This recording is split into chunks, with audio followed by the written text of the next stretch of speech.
এই যে হালকা খালি বাড়িতে বসে বসে খাও আর ঘুমাও, বাহিরে কি হচ্ছে তার খবর কি রাখো? কি হয়েছে দাদি, এত চিল্লাও কে রে? কি রে পেট মোটা, তুই এখনো এখানে বসে আছস? তোরে না কইছি আমার রান্না করার সময় বিরক্ত করবি না। যা বড় দেখে একটা মাছ ধরে নিয়ে আয়, শীঘ্রই বাজারে যা, আমার জন্য বাজার থেকে বড় দেখে একটি কাতলা মাছ নিয়ে আয়, জমিয়ে রান্না করে খাবো দুজন মিলে। ঠিক আছে দাদি, তুমি চাইলে আমি এখনই যাই। আচ্ছা বাজারে যাচ্ছি, বাজারে সব থেকে বড় কাতলা মাছটা নিয়ে আসবো। তাও চিল্লা চিল্লি করিস না। বাও, শীঘ্রই ঘর থেকে ব্যাগটা নিয়ে আসো।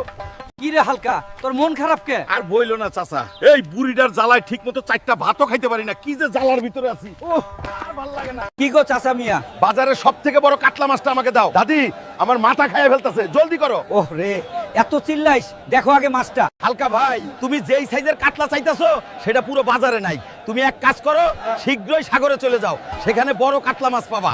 আমি যখনই বাজার করতে আসি তখনই তোমাদের মাছ থাকে না।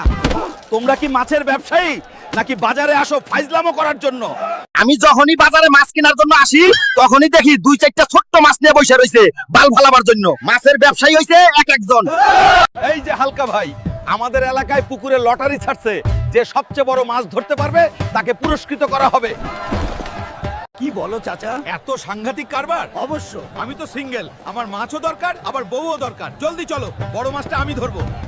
বন্ধুরা সবাই আমাকে দেখো, তোমরা মাছ ধরার জন্য এসেছো কিন্তু মাছ তো ধরতে পারবা না। দেখো মাছ, আমি তোমাকে ধরবো। দেখো আমি তোমাকে কিভাবে ধরি। দেখেছো বন্ধুরা, মাছ ধরতে হয় এভাবে। আমি ধরলাম বড় মাছ, তোমরা খাইলে আইক্যওয়ালা বাঁশ। আমার বন্ধুগণ, আজকে আমি তোমাদেরকে আইক্যওয়ালা বাঁশ ধরাই দিছি, কারণ আমার তো বউ দরকার। হ্যালো বন্ধুরা, তোমরা মন খারাপ করো না, আজকে আমি মাছও নিলাম, পুরস্কারও নিলাম, সাথে বউ নিমু। তোমাদের সবারই তো বউ আছে, কিন্তু আমার তো বউ নাই, এই জন্য মাছটা ধরেছি দাদির জন্য, আর বউটা আমার।